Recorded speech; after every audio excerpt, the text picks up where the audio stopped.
அஸ்ஸலாமு அலைக்கும் ரஹ்மத்துல்லாஹி பரகாத்துஹு. எல்லாரும் எப்படி இருக்கீங்க? அல்ஹம்துலில்லாஹ் நான் ரொம்ப நல்லா இருக்கேன்.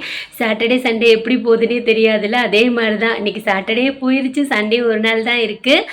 இன்றைக்கி என்ன வீடியோன்னு பார்த்தீங்கன்னா, நம்ம வீட்டில் டே இன் மை வ்ளாக் மாதிரி தான். மோஸ்ட்லி நம்ம அந்த வீடியோ தானே போடுவோம், அந்த வீடியோ தான். அப்புறம் யூடியூப்பில் பார்த்தீங்கன்னா புதுசாக ஒரு அப்டேட் வந்திருக்கு. அது என்னென்னா, நிறைய பேர் வந்துட்டு வேறு ஒருத்தவங்க வீடியோ எடுத்துகிட்டு அதை குட்டியாக்கி அவங்க காமெடி பண்ணியிருந்தாங்கன்னா அதில் மெயினில் காமெடி மட்டும் இருக்கும்ல, அதை எடுத்துகிட்டு போட்டுட்டு இருந்தாங்க. இனிமேல் பார்த்தீங்கன்னா அவங்கவுங்க கண்டென்ட் மட்டும் தான் அவங்க போடணும், அடுத்தவங்க வீடியோ எடுத்து போடக்கூடாது அப்படின்னு சொல்லிட்டு ஒரு அப்டேட் வந்திருக்கு. இதை நான் ஏன் சொல்கிறேன்னா, நிறைய என்னை மாதிரி குட்டி குட்டியாக யூடியூப் சேனல் வச்சுருக்காங்கல்ல, அவங்க வந்துட்டு என்கிட்ட கேட்டிருக்காங்க, புதுசாக ஒரு அப்டேட் வந்திருக்கு சிஸ்டர், அது என்னன்னு சொல்லிட்டு சொல்லுங்கன்னு சொல்லிட்டு. இப்போ நம்மளாம் வீடியோ எடுத்து நம்மளே வாய்ஸ் ஓவர் கொடுத்துட்டு நம்ம ஓன் வீடியோக்குள்ள எந்த பிரச்சனையும் கிடையாது. அடுத்தவங்க வீடியோ எடுத்துட்டு அதை எடிட் பண்ணிவிட்டு கட் பண்ணி போடுறவங்களுக்கு தான் ப்ராப்ளம். ஆனால் நம்ம பயப்பட தேவையில்லை. அப்புறம் பார்த்தீங்கன்னா $100 ரீச் பண்ணதுக்கப்புறம் நமக்கு காசு வருமா சிஸ்டர்? இல்லை அதுக்கு மேலே 101 அந்த மாதிரி தான் வந்துட்டு எப்படி சொல்கிறேன்னா, $100 இருக்குன்னா அதை அவங்க வச்சுக்கிட்டு அதுக்கு மேலே வர காசு தான் நமக்கு வருமானு கேட்டாங்க. அப்படியெல்லாம் இல்லை சிஸ்டர், நம்ம $100 ரீச் பண்ணதுக்கு அப்புறமாவே நெக்ஸ்ட் மந்த் வந்துட்டு அந்த சேலரி வந்துட்டு நமக்கு க்ரெடிட் ஆயிரும். அந்த மந்த்குள்ளே நீங்கள் 112 வரைக்கும் ரீச் பண்ணிட்டீங்கன்னா கூட அந்த டாலர் ஃபுல்லாகவே பார்த்தீங்கன்னா நெக்ஸ்ட் மந்த் 26 பார்த்தீங்கன்னா க்ரெடிட் ஆயிரும். எப்போயுமே யூடியூப்பில் பார்த்தீங்கன்னா எனக்கு வந்ததில் நான் சொல்கிறேன், 26 மட்டும்தான், 26 தான் நினைக்கிறேன், 26 தான் க்ரெடிட் பண்ணுவாங்க. நீங்கள் எதுவும் பயப்படாதீங்க. நானுமே இந்த டவுட் நிறைய பேர்கிட்ட கேட்டிருக்கேன், ஆனால் யாருமே சொன்னது கிடையாது. $100 ரீச் பண்ணாலே போதும், நமக்கு வந்துட்டு நெக்ஸ்ட் மந்த் சேலரி வந்துடும். அவ்வளோதான். இன்றைக்கி என்ன வீடியோன்னு பார்த்தீங்கன்னா, அப்படி நம்ம அம்மா வீட்டில் இருக்காங்க, இன்னும் வரலை. மேடம்க்கு வந்துட்டு நிறைய ப்ராஜெக்ட் இருக்குது, இருந்தாலும் எங்கள் அம்மா வீட்டில் போயிட்டு விளையாண்டுக்கிட்டு இருக்கா. நம்ம அப்புறம் குட்டி தூங்கிட்டு இருக்காங்க. எந்திரிச்சோன்னே ஒரு வேலையை ஸ்டார்ட் பண்ண வேண்டியதான். மேடம்க்கு ஃபஸ்ட்டு பால் காய்ச்சி வச்சுட்டு, இன்றைக்கி சண்டேன்றனால நம்ம ஃப்ரைடே சாட்டர்டே 2 நாளும் அவ்வளோவா நம்ம வீட்டில் குக்கிங் எதுவும் பண்ணலை. நேற்று அம்மா வீட்லேயே ஓசி சாப்பாடை சாப்பிட்டுட்டு வந்தாச்சு. இன்றைக்கி சரி பிரியாணி மாதிரி செய்யலான்னு இருக்கேன். உங்களுக்கெலாம் டே எப்படி போச்சுன்னு சொல்லிட்டு மறக்காமல் சொல்லுங்கள். அப்புறமா பார்த்தீங்கன்னா, நிறைய பேர் யூடியூப் ஸ்டார்ட் பண்ணலாமா சிஸ்டர், இல்லை ரெகுலராக இன்கம் வருமானு கேட்குறீங்க. ரெகுலராக இன்கம் வரும்லாம் வந்துட்டு நம்ம கண்டிப்பாக சொல்ல முடியாது. ஏன்னு பார்த்தீங்கன்னா, நம்ம சப்ஸ்கிரைபர் ரீச் பண்ண சில பேருக்கு 2 நாளில் ரீச் ஆகிடலாம், சில பேருக்கு 2 வருஷம் ஆகலாம். எனக்கெலாம் பார்த்தீங்கன்னா 4 இயர்ஸ் கிட்ட ஆச்சு. அதை வந்துட்டு நம்ம என்ன சொல்கிறது, நம்மளோட கண்டென்ட் பொறுத்து தான். சில பேர் அவங்களுக்கு பிடிச்சிருந்துச்சுன்னா கண்டிப்பாக ரீச் ஆயிரும். ரொம்ப நாள் கழித்து ரீச் ஆயிடுச்சுன்னு வைங்களேன், நமக்கு இப்போ 1000 வியூஸ் அந்த மாதிரி தான் போகுதுன்னு வைங்களேன், கண்டிப்பாக நம்ம மந்த்லி தான் இன்கம் எடுக்க முடியாது. லேக்ஸ் அந்த மாதிரிலாம் போகும்ல, அவங்க கண்டிப்பாக மந்த்லி ஒரு இன்கம் எடுக்கிறதுக்கு சான்ஸ் இருக்குது. யூடியூப்பில் சம்பாரித்து தான் நீங்கள் ரெண்ட்லாம் கொடுக்குறீங்களா அப்படின்னு நிறைய பேர் கேட்குறாங்க. நாங்கள் ரெண்டெல்லாம் நாங்கள் சம்பாதிச்சு கொடுக்குற காசு தான் சிஸ்டர். யூடியூப்பில் எப்படி வரும் நீங்களே சொல்லுங்கள். அப்போலாம் நம்ம வந்துட்டு நம்பவே முடியாது. என்னைக்காச்சும் ஒரு நாள் வரும், அது நம்ம $100 சேர்த்ததுக்கப்புறமா வரும். யூடியூப்பை நம்பிலாம் நம்ம வீடு பிடிக்க முடியாது. ஆனால் வீடு காரெல்லாம் வாங்குறாங்களே அப்படின்னு சொல்லிட்டு கூட நிறைய பேர் பர்சனலாக கேட்குறாங்க. அது வந்து பார்த்திங்கன்னா அவங்க நிறையா சப்ஸ்கிரைபர் இருப்பாங்க, நிறையா வியூஸ் போகும், நிறையா வந்துட்டு தனியாக ஏதாவது வச்சுருப்பாங்க, அந்த பிராண்டோட கனெக்ட் வச்சுட்டு அவங்கள்ட்ட இன்கம் வாங்குறது அந்த மாதிரி இருக்கும். ப்ரொமோஷன்ஸு அதுக்கெல்லாம் காசு வாங்குறதா இருக்கும். அந்த மாதிரி அவங்க வாங்கலாம், அது நமக்கு தெரியாது. பட்டு வந்துட்டு நிறையா வியூஸ் போகிறவங்களுக்கு கண்டிப்பாக வந்துட்டு மந்த்லி இன்கம் வரும். நம்மளும் மாதிரி 1000 வியூஸ் அந்த மாதிரி போகிறவங்களுக்குலாம் சொல்ல முடியாது. இதை நம்பிட்டு நம்ம வேலை வெட்டியை விட்டுட்டு இந்த வேலை பார்க்கலாமான்னா அது கொஞ்சம் ரிஸ்க்கு தான். நீங்கள் ரீச் ஆனதுக்கப்புறம் வேணும்னா அதை விட்டுட்டு இதை வந்துட்டு நீங்கள் ரெகுலர் ஜாபாக அந்த மாதிரி வச்சுக்கலாம். மற்றபடி பார்த்தீங்கன்னா இதை ரெகுலராக ஃபாலோ பண்ணணுன்னா வேணான்னு தான் நான் சொல்லுவேன். வீட்டில் இருந்துட்டு சும்மா இருக்கேன், ஏதாச்சும் ஒன்று பண்ணணுன்னா பண்ணலாம். அதுவும் நமக்கு எப்போ ரீச் ஆகும் அப்படின்னு சொல்லிட்டு நம்மளால் சொல்ல முடியாது. நிறைய பேர் கேட்குறது என்னோடய வீட்டோட ரெண்ட் என்னன்னு சொல்லிட்டு. என்னோடய வீட்டோட ரெண்ட் பார்த்தீங்கன்னா 14,000. நான் தான் கொடுக்க போகிறேன், சொல்கிறதுக்கு ஒன்றும் இல்லை, சரின்னு சொல்லிட்டு நான் சொல்கிறது கிடையாது. 14,000. இப்போ எனக்கு அது கஷ்டம்தான், உண்மையாக சொல்லப்போனால் அது கஷ்டம்தான். ஏன்னா நாங்கள் 30,000 ஏர்ன் பண்ணோம்னா பாதிக்கு பாதி எங்களுக்கு சேலரி வந்துட்டு ரெண்ட்டுக்கே போயிடும். அது ஃபஸ்ட்டு வந்துட்டு நம்ம கம்மியான ரெண்ட்டில் இருந்துட்டு இப்படி அதிகமாக இருக்கும்போது கொஞ்சம் ஸ்ட்ரகிளாக தான் இருக்கும். இன்ஷால்லா வந்துட்டு அல்லா அதுக்கான வழி வச்சுருப்பான்னு சொல்லிட்டு நாங்கள் நம்புகிறோம். ஆனால் ரெண்ட் அதிகம் தான் எங்களை பொறுத்த வரைக்கும், எங்களுக்கு ரெண்ட் அதிகம். ஆனால் என்ன இந்த வீட்டில் கொஞ்சம் சேஃப்டியாக இருக்குது, பாப்பா விளையாடுறதுக்கு கொஞ்சம் வசதியாக இருக்குது. பாப்பா என்ன சொல்கிறது, கொஞ்சம் கொஞ்சம் எனக்கு ஸ்கூலில் போய் விட்டுட்டு வர எல்லாம் கொஞ்சம் ஈஸியாக இருக்குது. அஃப்ரீனாத்தாவை கொஞ்சம் ரெஸ்ட் எடுக்க கொஞ்சம் நல்லா இருக்குது. எனக்கும் வேலை செய்யறதுக்கு கொஞ்சம் கம்ஃபர்டபுளாக இருக்குது. அதனால தான் பிள்ளைங்க வளர வளர கொஞ்சம் ஸ்பேஸ் தேவைப்படுதா, அதுவும் மெயின் ரீசனு. அவ்வளோதான். என்னோடய வீட்டோட ரெண்ட் பார்த்திங்கன்னா 14,000. என்னோடய சேலரியில் பாதி வந்துட்டு ரெண்ட் கொடுத்துட்ருக்கேன். கொஞ்சம் கஷ்டமாக தான் இருக்குது. இருந்தாலும் ஏதாவது மேனேஜ் பண்ணிக்கலாம். அங்கே வந்துட்டு நான் சேவ் பண்ணுவேன் கொஞ்சம் கொஞ்சம். இங்கேயும் நான் சேவ் பண்ணுறேன். பட் வந்துட்டு ஏன்னா அஃப்ரீனாத்தா வந்துட்டு ரெண்ட் அவங்க தான் கொடுக்குறாங்க. எனக்கு எப்பயும் போல் சாப்பாடு காசு கொடுத்துருவாங்க. அதில் நான் கொஞ்சம் கொஞ்சம் சேவ் பண்ணிக்கிடுவேன். ஆனால் ரெண்ட்டு பார்த்திங்கன்னா அவங்க கொடுக்குறாங்க. ஆனால் நான் சொல்லுவேன் அந்த காசில் நீங்கள் ஏதாவது வந்துட்டு நமக்கு இருக்கிற ப்ராப்ளமை சால்வ் பண்ணலான்னு சொல்லிட்டு நான் சொல்லுவேன். ஆனால் அவங்க ஒத்துக்க மாட்டாங்க. என்ன பண்ணுறது, நீ வேணாம், எனக்கு வந்துட்டு நீயும் நம்ம பிள்ளையும் நல்லபடியாக இருக்கணும் அப்படின்னு சொல்லிட்டு அவங்க சமாளிச்சிருவாங்க. எங்கள் வீட்டோட ரெண்ட்டு சொல்லிட்டேன். இப்போ வந்துட்டு ஓகேவா இருக்கும்னு நினைக்கிறேன். நிறைய பேர் கேட்குறது உங்கள் வீட்டோட ரெண்ட் என்ன, உங்கள் வீட்டோட ரெண்ட் என்னன்னு சொல்லிட்டு தான் இன்றைக்கி சொல்லியாச்சு. எங்கள் வீட்டோட ரெண்ட் பார்த்திங்கன்னா 14,000. ஆனால் எனக்கு அது கஷ்டமாக இருக்கும். பட் என்ன பண்ண முடியும், ஒன்றும் பண்ண முடியாது. கொஞ்ச நாள் இருந்துட்டு நம்ம கொஞ்ச நாள்னால் இப்போ நாளைக்கா வீடு கட்ட போகிறோம். இன்ஷால்லா அல்லா நான்னா ஒரு 2 to 3 இயர்ஸ்க்கு அப்புறமா நம்ம வீடு கட்டிட்டு நம்ம கம்பத்துக்கே போயிடலாம். அஃப்ரீனாத்தாவுக்கு கம்பம் தான் பிடிக்கும். இன்ஷால்லா அல்லா என்ன நாடி இருக்கான்னு பார்ப்போம். அப்புறமா கேட்குறது அஃப்ரா குட்டியோட ஏஜ் என்னன்னு சொல்லிட்டு. அஃப்ரா குட்டி வந்துட்டு நல்லா வாய் அடிக்கிறாங்கல்ல, அதனால் மோஸ்ட்லி வந்துட்டு அவங்க ஏஜ் தான் நிறைய பேர் கேட்குறீங்க. அஃப்ரா குட்டிக்கு நெக்ஸ்ட்டு ஆகஸ்ட் 2 வந்துச்சுன்னா பாப்பாவுக்கு 2 வயசு ஆக போகுது. அவ்வளோதான். வேறு என்ன கேட்பாங்க, அஃப்ரீன் அம்மாவுக்கு 9 இயர்ஸ் ஆகுது. ஆல்ரெடி நான் எல்லா வீடியோலையும் சொல்லியிருக்கேன். இது பார்த்திங்கன்னா நம்ம புதுசாக ஒரு சப்ஸ்கிரைபர் வந்திருக்காங்கல்ல அவங்க. என் ஹஸ்பண்ட் என்ன ஜாப் பண்ணுறாங்கன்னா டெலிவரி ஜாப் பண்ணுறாங்க. நான் பார்த்திங்கன்னா ஹவுஸ் ஒய்ஃப் தான். வேறு எந்த வேலையும் செய்யலை. அந்த ப்ரௌனி சேல் பண்ணுறது, மசாலா சேல் பண்ணுறது, அந்த மாதிரி பண்ணிக்கிட்டு இருக்கேன். அதுவுமே நம்ம ரெகுலர்லாம் சொல்ல முடியாது. வரும், வர அன்றைக்கி நான் செஞ்சு கொடுப்பேன். அல்ஹம்துலில்லாஹ் அது வரைக்கும் ஓகே தான். அதில் ஒரு 1000 மந்த்லி ஒரு 1000 வந்தாலுமே ஏதாவது ஒரு யூஸ்ஃபுல்லாக இருக்கும்ல, அந்த மாதிரி தான் நம்ம திங்க் பண்ணிக்கிறணும். டெய்லி 200 300 கிடைக்கும்லாம் நினைக்கக்கூடாது. சும்மா இருக்கிறதுக்கு அது ஓகே தானே, அந்த மாதிரி தான் நான் வந்துட்டு யோசிக்கிறேன். அவ்வளோதான். வேறு என்ன கொஷின் கேட்டிங்க? எனக்கு 2மே நார்மல் டெலிவரி தான். நிறைய கொஷின் கேட்பீங்க. சொன்ன மாதிரி எனக்கு மறந்து போயிடும். 2 டேஸாகவே ஒழுங்காக வீடியோ போட முடியல. எனக்கு கொஞ்சம் ஹெல்த் ப்ராப்ளம் இருந்துச்சு. அதனால தான், மற்றபடி ஒன்றும் கிடையாது. அல்ஹம்துலில்லாஹ் போயிட்டுருக்கு. என்னை பொறுத்த வரைக்கும் பொய் சொல்லக்கூடாது, திருடக்கூடாது, யாரையும் ஏமாற்றக்கூடாது. நம்ம கஷ்டப்பட்டு சம்பாதிச்சு சேவ் பண்ணி வச்சுக்கிறலாம், அவ்வளோதான். அஃப்ரீனாத்தா கிட்ட வந்துட்டு மெயினாக இந்த குவாலிட்டி தான் இருக்குமே அவங்கக்கிட்ட. அவங்களுக்கு மைனஸ்ன்னு பார்த்தீங்கன்னா அவங்க கோவம். அதையும் சொல்லும்ல, எனக்கும் கோவம் வரும். அவங்களுக்கு மைனஸ்ன்னு பார்த்தீங்கன்னா அவங்க கோவம். ஆனால் அவங்க பொய் சொல்ல மாட்டாங்க, யாரையும் ஏமாற்ற மாட்டாங்க. அது வந்துட்டு எனக்கு பிடிக்கும். பொய் சொல்லக்கூடாது. என்கிட்ட கூட பார்த்தீங்கன்னா ஒரு 10 ரூபாய் எடுக்கணும்னா கேட்டு தான் எடுப்பாங்க.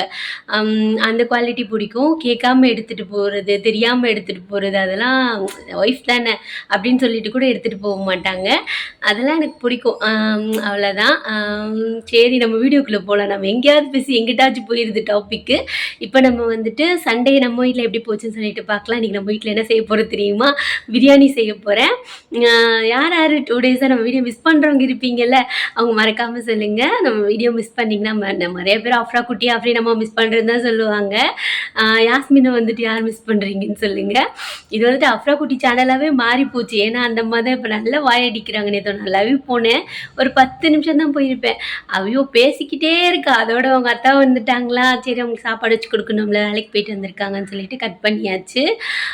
அவ்வளோதான். சரி, இப்போ நம்ம வீடியோக்குள்ளே போகலாம்.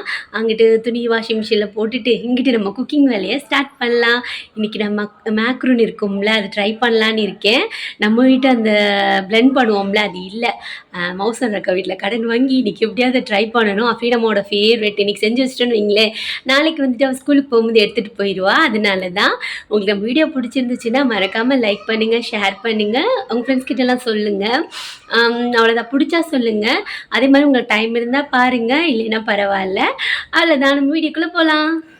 அஃப்ரீன் அம்மா வீட்டில் இல்லாதனால பிரேக்ஃபாஸ்ட் நான் வந்துட்டு செய்யலை. பாப்பாவுக்கு சத்து மாவு கொள்ளு மட்டும் செஞ்சு கொடுத்துடலான்னு சொல்லிட்டு எனக்கு ஃபஸ்ட்டு டீ போட ஸ்டார்ட் பண்ணிட்டேன். அப்புறம் நான் வீட் மக்குர்னி வாங்கியிருந்தேன். அதை சிஸ்டர் கேட்டிருந்தாங்க எவ்வளோ ப்ரைஸ் ஆகும்னு சொல்லிட்டு. அது 1/2 kg பார்த்தீங்கன்னா 46 அப்படி தான் வரும். ஆனால் பின்னாடி அதில் ரேட் கொஞ்சம் அதிகமாக போட்டிருக்கோம். ஆனால் அவ்வளோதான் வரும். அப்படியே கையோட கையாக மிஷினில் துணி போட்டாச்சு. குட் மார்னிங்டா. என்னடா குட் மார்னிங் சொல்லு. அஸ்ஸலாமு அலைக்கும். இப்போதான் எழுந்திருக்காங்க மேடம். நல்லா பசிச்சிருச்சு போல. என்னை எழுப்பி விட்டுட்டு அம்மா பால் காய்ச்சி தாஞ்சனா. என்னம்மா செஞ்சுச்சு? பசிக்குதா? அம்மாடி என்ன சைடு கண் பார்வையெல்லாம் பார்த்தீங்களா? பால் குடிச்சிட்டிங்களா? ஆனால் கடிக்கூடாதுமா. போச்சு, வயிற்றுக்குள்ளே கிருமி போயிடும். போச்சு. இதெல்லாம் என்னைய பார்த்து கற்றுக்கிறது தான். என்ன செய்யறது? இன்னைக்கு சண்டேன்றனால பெட்கவர் எல்லாம் வாஷ் பண்ணுறதுக்காக எடுத்து போட்டிருக்கேன். குட்டி மேடம் சண்டே கூட தூங்க விட மாட்டாங்க. எந்திரிச்சு நம்மளை இப்படிதான் பண்ணிக்கிட்டு இருப்பா. பாருங்க என்ன பண்ணுறா. மெதுவா மெதுவா. அத்தா வருவாங்களாம் டீ குடிக்க. இப்போ மெதுவா மெதுவா அப்படி பிடிச்சி இறங்கு இறங்கு இறங்கு இறங்கு. Very good, super. பாலும் ட்ரெஸ்ஸும் நடையும் பாரு. ஐயோ பார்த்து பார்த்து பார்த்து. நான் போய் டீ குடிச்சிட்டு வரேன் செல்லம். ஓகே, நம்ம வேலையை நம்ம பார்ப்போம். நம்ம ஃபஸ்ட்டு டீயை குடிச்சிட்டு நெக்ஸ்ட் வேலையை ஸ்டார்ட் பண்ணலாம். என்ன செல்லம்? என்னடா டீ குடிக்கிறேனே எதுவும் கேட்கலையேன்னு நினச்சேன். டீ குடிச்சிட்டு வரேன். இதுங்க டீ குடிச்சிட்டு நம்ம வீடியோ கண்டினியூ பண்ணலாம். இந்த மக்குனி தான் கேட்டிருந்தாங்க. டேஸ்ட் பார்த்தீங்கன்னா நல்லா தான் இருக்கும். மைதாவை விட இந்த வீட் மக்குனி பார்த்தீங்கன்னா நல்லா டேஸ்ட்டாக இருக்கும். சீக்கிரமாகவும் வெந்துடும். டீ தூள் கேட்டிருந்தாங்க. நான் வந்துட்டு கேரளாவில் நாத்தனார் இருக்காங்கல்ல, அங்கே தான் மோஸ்ட்லி வாங்குறது. இதோட பார்த்தீங்கன்னா அதுவுமே காலியாக போக போகுது. அதோட பிராண்ட் பார்த்தீங்கன்னா கன்னிமேராவா? எனக்கு ஒழுங்காகவும் சொல்ல தெரியாது. எங்கள் நாத்தனார் வேறு மாதிரி சொல்லுவாங்க. ஆனால் கன்னிமேரா தான் அதோட பேர். நல்லாயிருக்கும். டேஸ்ட்டுமே சூப்பராக இருக்கும். நம்ம கொஞ்சமாக போட்டாலுமே பார்த்தீங்கன்னா கொஞ்சம் கொதிக்க கொதிக்க நல்லாயிருக்கும். அங்கே டீ எஸ்டேட் நிறையா இருக்கும்ல, அதனால் அங்கேயே வாங்கிட்டு வர்றது. இங்கிட்டு பார்த்தீங்கன்னா மேடம் அவங்க அத்தா வராங்களான்னு சொல்லிட்டு பார்த்துட்டு இருந்தா. ஏன்னா அவங்க அத்தா இங்கிட்டு டெலிவரி கொடுக்க வரேன், டீ கரெக்டாக சூடு பண்ணுவேன்னு சொல்லியிருந்தாங்க. அவங்களும் வந்துட்டாங்க. மேடம் என்ன பண்ணிக்கிட்டு இருக்கா வருங்களேன். வந்தோடனே அவங்க அத்தாவுக்கு டீ ஊற்றி கொடுக்கணுமா, இல்லைன்னு என்னை கொண்டுருவாளா. சொல்கிறா டீ ஊற்றி கொடுமா. இல்லைன்னு சொன்னால் வந்துட்டு இப்படி மிரட்டுறது. என்னென்ன பண்ணுறா பாருங்க. நம்ம பகல் ஃபுல்லாக பார்த்துக்கிட்டாலும் அவளுக்கு வேலையை காமிக்க தான் செய்கிறாளுங்க. என்ன பண்ணுறது? அவங்க போனதுக்கப்புறமா இன்றைக்கி பாவம் அவங்களுக்கும் பிரேக்ஃபாஸ்ட் இல்லை. பாப்பாவுக்கு ஸ்கூல் டைமில் செய்கிறது அப்படியே கொடுத்து விட்டுருவேன். இன்னைக்கு காலைல நான் எதுவுமே பண்ணலை. அப்புறம் குட்டிக்கு மட்டும் கொஞ்சமாக கூழ் கிண்டி கொடுத்துட்டேன், ஆல்ரெடி சொல்லிட்டேன்ல. அப்புறம் ஒரு 1 kg ப்ரௌனி ஆர்டர் இருந்துச்சு, அதை ரெடி பண்ணலான்னு சொல்லிட்டு இங்கிட்டு சாக்லேட்டை மெல்ட் பண்ண வச்சுருந்தேன். சாக்லேட் கொஞ்சம் அதிகமாக போட்டால் டேஸ்ட் நல்லாயிருக்கும்ல. இன்றைக்கி அந்த சிஸ்டரோட சாக்லேட் நிறையா போட்டு செஞ்சு கேட்டிருந்தாங்க. மாவோட குவான்டிட்டி கொஞ்சம் கம்மி பண்ணிக்கிடுவேன் நான். இல்லைன்னு வைங்களேன் ஒரு மாதிரி கேக்கு மாதிரி ஆயிரும். ப்ரௌனி சில பேர் வந்துட்டு அந்த சாக்லேட் டேஸ்ட்டுக்காகவே சாப்பிட்றவங்களாம் இருப்பாங்களே, அதனால் மாவு மட்டும் கொஞ்சம் கம்மி பண்ணிக்கிடுவேன். விற்கிறோமேன்றதுக்காக மாவெல்லாம் அதிகப்படுத்த மாட்டேன். சாக்லேட் தான் நிறையா போட்டுக்கிடுவேன். அவங்க கேட்ட மாதிரியே அவங்க வந்துட்டு இந்த மாதிரி பெரிய சாக்லேட் இருக்கும்ல, அது போட்டு தான் கேட்டாங்க. அது மெல்ட் ஆகி சாப்பிடும்போது நல்லா இருக்குன்னு சொல்லியிருந்தாங்க. ஆல்ரெடி 1 டைம் இந்த மாதிரி செஞ்சு கொடுத்தேன். அதே மாதிரியே செஞ்சு தாங்கக்கான்னு சொன்னதுனால அவங்களுக்கு செஞ்சாச்சு. நம்ம குட்டி மேடமையும் பார்த்திங்கன்னா நல்லா தலைக்கு குளிக்க வச்சாச்சு. அவ்வளோதான். இனிமேல் பாப்பாவை வந்துட்டு சாப்பாடு கொடுத்துட்டு தூங்க வச்சிட்டோன்னு வைங்களேன். நெக்ஸ்ட்டு நம்ம வேலையை பார்க்கலாம். அவங்களுக்கு வந்துட்டு இந்த ட்ரெஸ்ஸு பிடிக்கலையா, அவுக்கிறதும் போடுறதுமா இருந்தாங்க. இப்போல்லாம் அவங்களே செலக்ட் பண்ணுற அளவுக்கு வளர்ந்துட்டாங்க. என்னத்த சொல்கிறது, ஒன்றும் சொல்கிறதுக்கு இல்லை. இங்கே பாரு, என்ன வேணும்? என்ன வேணும்? ப்ரௌனி. உனக்கு செய்யலை, அதை ஒரு ஆர்டர் செஞ்சிட்ருக்கேன். ஓடி பேர் உனக்கு இல்லை, அஃபினுக்கும் இல்லை, யாருக்கும் இல்லை. அது ஒருத்தவங்க செஞ்சு கேட்டாங்களா அவங்களுக்கு. உனக்கு வேணுமா தங்கத்துக்கு? நல்லா இருக்குமா ப்ரௌனி? எப்படி இருக்கும்? இங்கே பாச்சல்ல நல்லா இருக்குமா ப்ரௌனி? எதில் இருக்கு? அஃபீன் நல்லா இல்லை, உனக்கு நல்லா இருக்கு. என்ன உனக்கு மட்டும்தான் நல்லா இருக்கும், மற்ற எல்லோருக்கும் கொடுக்க மாட்டேன். என்ன ஆலியாக்கு நான் கொடுப்பேன். உனக்கு ஒன்று, ஆலியாக்கு ஒன்று, அஃபினுக்கு ஒன்று, மாமிக்கு ஒன்று, கசா மாமாக்கு ஒன்று. இன்றைக்கி நம்ம வீட்டில் பார்த்தீங்கன்னா சிக்கன் பிரியாணி தான் சேர்ப்போம். அதுக்காக சிக்கன் எடுத்து தண்ணியில் போட்டாச்சு. ஃப்ரிட்ஜில் இருந்துச்சா, அதனால தான். கொஞ்சமாக வைக்கிறதுக்கு இந்த சிக்கன் போதும். எப்போயுமே நம்ம பிரியாணி செய்கிறோம்னா அரிசியோட அளவை விட போடுற சிக்கனோட அளவு கொஞ்சம் அதிகமாக இருந்துச்சுன்னா டேஸ்ட் வந்துட்டு நல்லாயிருக்கும். ஏன்னா அதோடய ஃப்ளேவர் வந்துட்டு அதிகமாக இருக்கும். இங்கிட்டு பார்த்தீங்கன்னா ப்ரௌனியும் சூப்பராக ரெடியாக இருந்துச்சு. அஃப்ரா குட்டிக்கு எப்படி இருந்தாலும் ஒரு பீஸ் கொடுக்கணும். அவளுக்கு இப்போலாம் ப்ரௌனி இஷ்டமாயிருச்சு. அவங்க அக்கா கூட சேர்ந்துட்டா போல் இருக்குது. சூப்பராக கிரிங்கிள் டாப்போட நடுவில் எந்த கிராக்கும் இல்லாமல் வந்துருந்துச்சு. நல்லா ஆறுனதுக்கு அப்புறமா பீஸ் போட்டோம்னா கரெக்டாக இருக்கும். பார்க்கவே பார்த்திங்கன்னா எனக்கே ரொம்ப என்ன சொல்கிறது, ரொம்ப டெம்ப்டிங்காக இருந்துச்சு. சாக்லேட் எல்லாம் நல்லா மெல்ட் ஆகி சூப்பராக இருக்குல்ல பார்க்குறதுக்கு. டேஸ்ட்டுமே செம்மையாக இருந்துச்சு. நான் எப்பயுமே 1/2 கேஜினா 1/2 கேஜி மட்டும் செய்ய மாட்டேன், 1 கேஜினா 1 கேஜி மட்டும் செய்ய மாட்டேன். அட அமைதியாக ரஃப்ரா குட்டி ஒரு நிமிஷம். கொஞ்சம் எக்ஸ்ட்ராவே செய்வேன். ஏன்னா நம்ம வீட்டில் குழந்தைங்க இருக்காங்களா, கேட்கும் போது கொடுக்காமலும் இருக்க முடியாதுல்ல. அதனால் கொஞ்சம் எக்ஸ்ட்ரா தான் செஞ்சுருந்தேன். இதை இப்போ நல்லா நம்ம பேக் பண்ணிவிட்டு தனியாக எடுத்து வச்சிடலாம். அவங்க ஒரு 3/4 கிலோ கிட்ட தான் கேட்டாங்க. அதனால் அதை பேக் பண்ணிவிட்டேன். எப்போயுமே நான் கொஞ்சம் எக்ஸ்ட்ரா தான் வைப்பேன்.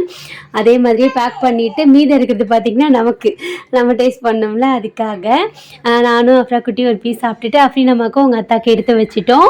இங்கிட்ட அரிசியும் ஊற வச்சுட்டேன். கொஞ்சம் நேரத்துக்கு முன்னாடி தான் ஊற வச்சுருந்தேன்.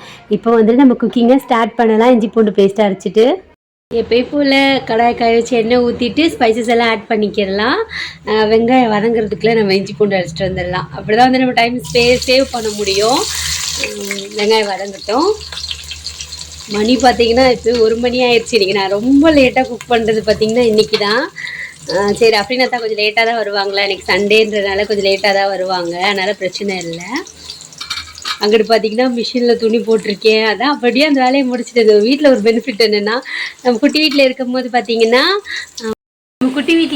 பார்த்தீங்கன்னா உடனே வேலை முடிச்சிடணும். அப்போ தான் பார்த்தீங்கன்னா வீடு கொஞ்சம் நீட்டாக இருக்கிற மாதிரி இருக்குமா. இங்கே பார்த்தீங்கன்னா தனியாக அங்கே துவைக்கிறதுக்குன்னு ரூம் இருக்கிறதுனால அப்படியே விட்டுடுறது. சண்டே மட்டும்தான், சாட்டர்டே சண்டே மட்டும்தான், மற்றபடி எல்லா வேலையும் முடிச்சிருவோம். இது ஒரு ப்ளஸ்ஸாக. அப்புறம் வந்துட்டு மைனஸ் என்னன்னு பார்த்தீங்கன்னா வீடு க்ளீன் பண்ணுறது. அந்த வீட்டில் சட்டுன்னு வந்து கடகடன்னு க்ளீன் பண்ணிடலாம். இங்கே வந்து கொஞ்சம் லேட் ஆகும். அப்படி தான் இன்றைக்கி என்னன்னு தெரியல, நான் பேசும்போது என் வாய் வந்து சைடு வாங்குது. அது என்னன்னு தெரியல, சும்மாவே நம்மளை வந்துட்டு கிண்டல் பண்ணுவாங்க. முகரக்கட்டையை காமிச்சு வீடியோ போடுறது இல்லாமல், இந்த மூஞ்சியை காமிச்சு வீடியோ போடுறது இல்லாமல், வாய் வேறு கோணலாக இருக்குது, இதே நீ காமிச்சு வீடியோ போடுறேன்னு சொல்லிட்டு கமெண்ட் பண்ணுவாங்க. என்னன்னு தெரியல, நமக்கு தான் ஏதாவது ஹெல்த் இஷ்யூ ஆயிடுச்சான்னு தெரியல. வாய் ஒரு சைடாக கோணம் வாங்கிருச்சு. ஏன்னு தெரியல, என் கேமராவில் ஃபால்ட்டா இல்லை என் உடம்புல தான் ஃபால்ட் ஆயிடுச்சா அப்படின்னு தெரியல. சரி பார்த்துக்கலாம், எதாக இருந்தால் என்ன. இங்கிட்டு பார்த்தீங்கன்னா நம்ம பிரியாணிக்கு வந்துட்டு ரெடி பண்ணிக்கிட்டு இருக்கேன். அது ஏதோ மிஸ்டேக்காக அதனாலே பார்த்தீங்கன்னா நான் 4-5 வீடியோ டெலிட் பண்ணிட்டு சும்மாவே நம்மளை கலாய்க்கிறாங்க. இதில் இது வேறையான்னு சொல்லிட்டு இருந்துச்சு. நான் சொன்ன மாதிரி ஃபஸ்ட்டு இருந்த வீட்டில் தான் எனக்கு நிறையா ஃப்ரெண்ட்ஸ் இருக்காங்க, நான் ஃப்ரீடமாகவும் சொல்லுவேன். ஆனால் இப்போ பார்த்தீங்கன்னா இங்கே தான் மேடம் ஜாலியாக இருக்காங்க. இந்த சாட்டர்டே சண்டே மட்டும் எங்கள் அம்மா வீட்டுக்கு போகாமல் அவங்களுக்கு இருக்கவே முடியாது. நம்ம ஹவுஸ் ஓனர் அக்காவுக்கும் பார்த்தீங்கன்னா நம்மள மாதிரி 2 பொண்ணு குழந்தை இருக்கா, அதனால் அவங்க கூட விளையாண்டுட்டு இருப்பாங்க. நமக்கு இந்த வீட்டில் பார்த்தீங்கன்னா ரெண்ட்டு மட்டும்தான், தண்ணி காசு, maintenance charge, house owner problem அந்த மாதிரி எதுவுமே இல்லை. அல்ஹம்துலில்லாஹ், அது வரைக்கும் சந்தோஷம்தான். சரி நம்ம அப்படியே வந்துட்டு இங்கே வெங்காயத்தை வந்துட்டு வதக்கிட்டு இருக்கேன். அப்படியே நம்ம குக்கிங்கையும் கண்டினியூ பண்ணலாம். நான் எப்போ பார்த்தாலும் இந்த ட்ரெஸ்ஸில் தான் வீடியோ எடுத்துகிட்டு இருக்கேன், அது என்னன்னே தெரியலை. அது அப்படியே அமைஞ்சு போயிடுது. யாருக்கு அதுக்கு வேறு கமெண்ட் பண்ண போகிறாங்க, உன்ட்ட ஒரு ட்ரெஸ் தான் இருக்கான்னு சொல்லிட்டு. சரி பரவாயில்ல, கமெண்டெல்லாம் தூரம் போட்டுட்டு போய்கிட்டு இருக்க வேண்டியது தான். வெங்காயம் பார்த்தீங்கன்னா கோல்டன் ப்ரௌன் ஆயிடுச்சு. நல்லா அந்த ஒயிட் கலரில் இருக்குல்ல, கண்ணாடி மாதிரி இருக்குல்ல, அதுவுமே நல்லா இந்த மாதிரி கலர் வந்ததுக்கப்புறமா இஞ்சி பூண்டு பேஸ்ட் வந்துட்டு அரைச்சி வச்சுருக்கேன். நம்ம எப்பயுமே வந்துட்டு அரைச்சி வச்சு யூஸ் பண்ணுறதுக்கும் அப்பப்போ அரைச்சி யூஸ் பண்ணுறதுக்குமே நிறையா டிஃப்ரெண்ட் இருக்குது. டேஸ்ட்டுமே வந்துட்டு சேஞ்ச் ஆகும். இப்போ நல்லா ப்ரௌன் ஆனதுக்கப்புறம் போடலாம். எப்பயும் போல தான் இஞ்சி பூண்டு பேஸ்ட் போட்டு அது பச்சை ஸ்மெல் போனதுக்கப்புறமா தக்காளி, சிக்கனு, மிளகா பொடி, தயிர், கரம் மசாலா எல்லாத்தையும் போட்டுருவேன். பிரியாணி மசாலா எப்பயுமே நம்ம யூஸ் பண்ண மாட்டோம். பிரியாணி மசாலா யூஸ் பண்ணுறத விட நீங்கள் இப்படியே செஞ்சு பாருங்கள். ஆல்ரெடி நான் நிறைய டைம் பிரியாணி ரெசிபி அப்லோட் பண்ணுறதுனால பண்ணுறது கிடையாது. ஃபோட்டோ வீடியோ போட்டு அதுக்கு வேறு ஏதாவது திட்டுவாங்க.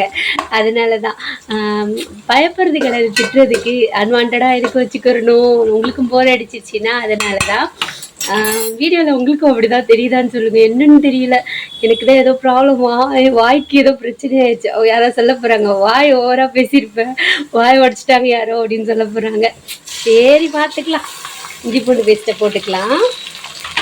போட்டுட்டு நல்லா பச்சை ஸ்மெல் போகிற வரைக்கும் வதக்கி விட்டுடலாம்.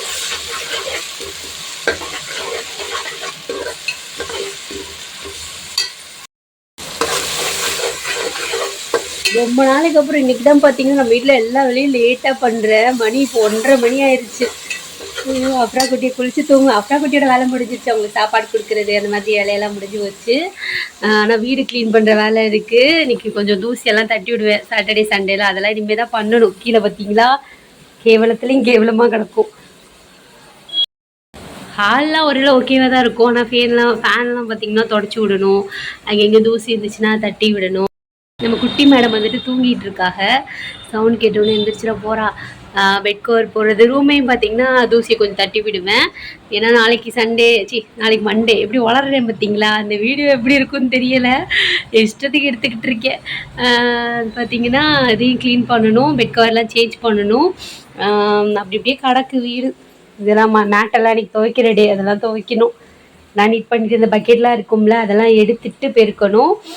அதே மாதிரி சைடு ஃபுல்லாக நான் க்ளீன் பண்ணுவேன். ஏன்னா நம்ம அப்பப்போ பேக் பண்ணுறனால எதுவுமே இல்லாமல் வச்சுக்கணும். குட்டி கார்பாமூச்சி அது எதுவுமே இல்லாமல் வைக்கணும். ஏன்னா நம்மக்கிட்ட வாங்கி சாப்பிட்றவங்க நம்ம சுத்தமாக வச்சுக்கணும்னு நினச்சி தானே வாங்கி சாப்பிட்றாங்க. அதனால ஆனால் அந்த பேக் ஒருத்தவங்க ப்ரௌனி கேட்டிருந்தாங்க, அதை பேக் பண்ணி வச்சாச்சு. அந்த வேலை முடிஞ்சிருச்சு. இங்கிட்டு நம்ம அது இஞ்சி பூண்டு பச்சை ஸ்மெல் போகட்டும், அப்போ தான் பிரியாணி நல்லா டேஸ்ட்டாக இருக்கும். வடிச்சு கொட்டி பண்ணலான்னு தான் நினச்சேன், பட் டைம் இல்லை. டக்கு டக்குன்னு செஞ்சிடணும். நம்ம என்றைக்கு குக் பண்ணலையோ அன்றைக்கி தான் பார்த்திங்கன்னா வீட்டுக்கு வந்துடுவாங்க.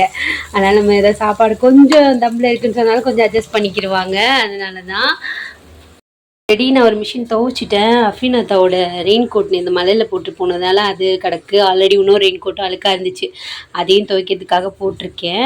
நான் இது வரைக்கும் கதவு திறக்காமல் இருந்ததுனால எனக்கு தெரியலை. மேலே ஒரு மவுத்து, அங்கேயும் போகணும். நம்ம வீட்டு மேலே அங்கேயும் போயிட்டு குளிச்சுட்டு அங்கே ஃபஸ்ட்டு போயிட்டு வரணும். அதான் ஃபஸ்ட்டு வந்து நமக்கு பெரிய கடமையே. டக்குன்னு சமையல் வேலையை முடிச்சுட்டு கொஞ்சம் போயிட்டு வந்துட்டு க்ளீன் பண்ணலாம். இன்றைக்கி பார்த்திங்கன்னா நம்ம கைவண்ணத்தை காமிச்சு சூப்பராக பிரியாணி செஞ்சிட வேண்டியது தான். அப்பீனத்தை சொல்லுவாங்க, பிரியாணி ரொம்ப டேஸ்ட்டாக தான் இருக்குது, ஆனால் உன் கையை போட்டு பிசைஞ்சு இப்படி தான் செஞ்சு கொடுக்குறதுன்னு தெரிஞ்சால் சாப்பிட்றதே கொஞ்சம் கஷ்டமாக இருக்குன்றாங்க.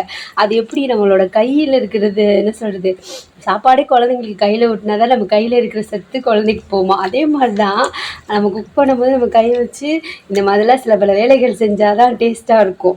அவ்வளோதான். எல்லாத்தையும் பார்த்திங்கன்னா இதிலே போட்டுட்டு பரட்டியாச்சு. இதை தூக்கி அப்படியே அலேக்காக ஊற்றிட வேண்டியதான். இதுக்கு நம்ம குக்கிங்கும் அமோகமாக இருக்கும் போல இருக்குது. நல்லா மிக்ஸ் பண்ணி விட்டுடலாம். நல்லா கோச்சதுக்கப்புறம் நல்லா கலர் வந்துடும்.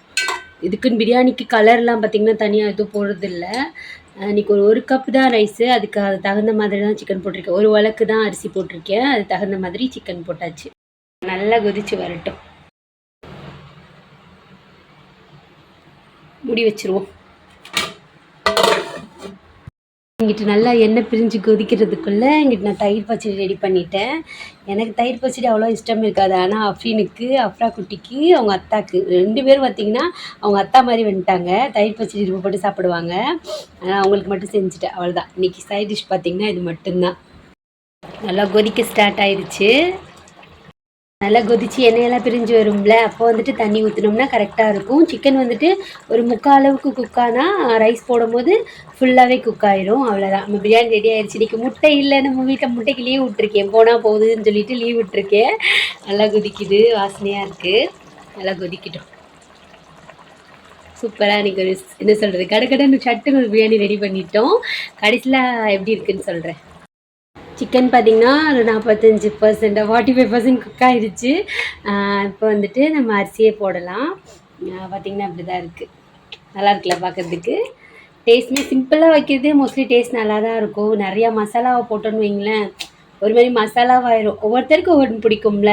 நமக்கு மசாலா கரெக்டாக இருந்தால் தான் பிடிக்கும். ரொம்ப கம்மியாகவும் இல்லாமல் கரெக்டாக இருந்துச்சுன்னா நல்லாயிருக்கும். இப்போ உப்பு மட்டும் கொஞ்சம் தூக்கலாக போட்டிருக்கேன், ஏன்னா சாப்பாடு அப்சர்வ் ஆகணும்ல. அதனால் தயிர் அதோட காரம் எல்லா டேஸ்ட்டுமே கரெக்டாக இருக்குது. அவ்வளோதான், அரிசியை போட வேண்டியது தான். நெக்ஸ்ட்டு அரிசியும் பார்த்திங்கன்னா ரெடியாக எடுத்து வச்சுருக்கேன்.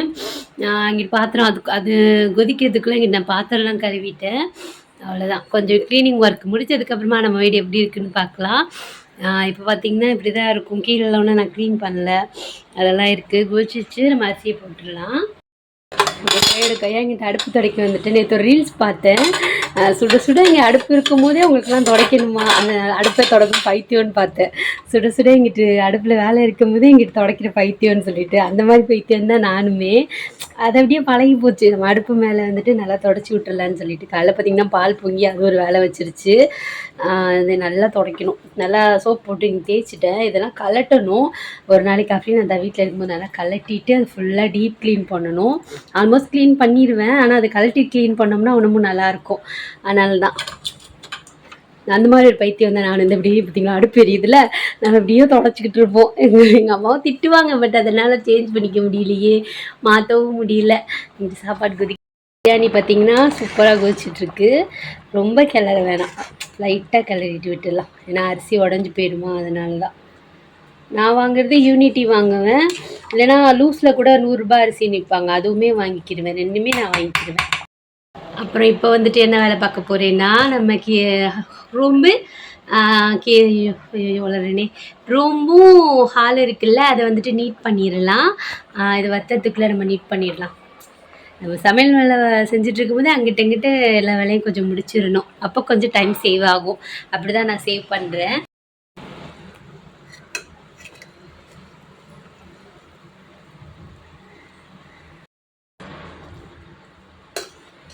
எந்த பிரியாணி மசாலா எதுவுமே போடவே இல்லை, ஆனால் பிரியாணி செம்ம டேஸ்ட்டாக வந்துருந்துச்சு. எப்போயுமே பாருங்களேன், நம்ம பார்த்து பார்த்து குக் பண்ணுறதை விட அவசரமாக குக் பண்ணுறது பார்த்திங்கன்னா செம்ம ஹிட் ஆயிரும். அதே மாதிரி தான் இன்றைக்குமே நல்லா இருந்துச்சு டேஸ்ட்டு, பார்க்கவே நல்லா எம்மியாக இருக்குல்ல. நேற்று பார்த்திங்கன்னா நைட்டு தான் மழை வந்துச்சு, இப்போவே மழை வந்துருச்சு. நல்லா சலசலன்னு பெய்ய ஸ்டார்ட் பண்ணிடுச்சு. நான் எடிட் பண்ணும்போது சவுண்ட் கேட்டுச்சுன்னா கொஞ்சம் அட்ஜஸ்ட் பண்ணிக்கோங்க. அவ்வளோதான். இன்றைக்கி நம்ம வீட்டில் லஞ்ச் பார்த்திங்கன்னா பிரியாணி, தயிர் ரைத்தா. அஃப்ரீனத்தா வரலை. அஃப்ரா குட்டியும் பார்த்திங்கன்னா நல்லா தூங்கிட்டுருக்காங்க. அதுக்குள்ளே நான் ஹாலை வந்துட்டு க்ளீன் பண்ணிவிட்டு மாப் போட்டு விட்டுட்டேன். மேலே ஃபேனெல்லாம் பார்த்திங்கன்னா நல்லா தொடச்சாச்சு. அதே மாதிரி ரூமையும் க்ளீன் பண்ணி விட்டாச்சு. மழை ஃபாஸ்ட்டாக வருது, நம்ம பேசும்போது அந்த சவுண்டு அதிகமாக கேட்கும். குட்டி மாடம் என்னன்னு தெரியல, தலைக்கு ஊற்றி விட்டோன்னே நல்லா தூங்கிட்டுருக்கா. அவள் தூங்குறதோட நானும் வந்துட்டு எல்லா க்ளீனிங் ஒர்க்கு, கிச்சன் க்ளீன் பண்ணுறது, அதை க்ளீன் பண்ணுறது என்ன அதெல்லாம் முடிச்சுட்டு நானும் குளிச்சுட்டு நமாஸ் படிக்க போகிறேன். அவ்வளோதான். இனிமேல் பேச விட மாட்டா. நம்ம பேக்ரவுண்ட் மியூசிக்கர் ஃப்ரெண்ட்ஸ் ஸ்கூலுக்கு போயிட்டா. உங்களுக்கு தெரியுமா, சண்டே கூட ஸ்கூல் இருக்கு, தெரியும் எல்லாருக்கும். அவ்வளோதான். இனிமேல் பேச விட மாட்டாங்க. நீட் எல்லாத்தையும் தொடச்சிட்டு, பாக்ஸையும் எல்லாத்தையும் தொடச்சிட்டு, கிச்சனையும் மாவு போட்டு முடிச்சுட்டேன். அவ்வளோதான். ஆல்மோஸ்ட் நம்ம எல்லா வேலையும் முடிஞ்சிருச்சு. இப்போ குளிச்சுட்டு தொழுதுட்டு சாப்பிட வேண்டியது தான். அப்புறம் மேலே போயிட்டு வரணும். இந்த வீடியோ உங்களுக்கு எப்படி இருந்துச்சுன்னு சொல்லிட்டு மறக்காமல் சொல்லுங்கள். ஏன்னா நான் அப்படியே ராவா பேசி வீடியோ போட்டிருக்கேன்னா அதனால தான். அப்படியே நானும் குளிச்சு முடிச்சுட்டு நமாஸையும் படித்து முடிச்சாச்சு. அவ்வளோதான். ஆல்மோஸ்ட் எல்லா வேலையும் முடிச்சாச்சு, நமாஸ் படித்து முடிச்சாச்சு. அல்ஹம்துலில்லாஹ். அவ்வளோதான். இனிமேல் நான் அஃபீனத்தா வந்தோடனே சாப்பிட வேண்டியதான். நம்ம அப்ரா குட்டிக்கு மெயினாக எங்கிட்ட பார்த்து பேசுனேன் தெரியலையே, மறுபடியும் பேசுகிறேன். ஆல்மோஸ்ட் பார்த்திங்கன்னா எல்லா வேலையும் முடிச்சாச்சு. இனிமேல் அஃப்ரீனத்தா வந்தோடனே சாப்பிட வேண்டிய வேலை, க்ளீனிங் ஒர்க்கு எல்லா வேலையும் முடிஞ்சிருச்சு. அப்ரா குட்டி எந்திரிச்சோன்னே என்னன்னு தெரியல, மேடம் வந்துட்டு இன்றைக்கி தலைக்கு குளிக்க வச்சு எந்திரிச்சிட்டா. பார்த்திங்களா, கரெக்டாக நம்ம வீடியோ முடிய போது அவளே எந்திரிச்சிட்டா. அவ்வளோதான். இந்த வீடியோ யாருக்கெல்லாம் பிடிச்சிருந்துச்சு சொல்லிட்டு மறக்காமல் சொல்லுங்கள்.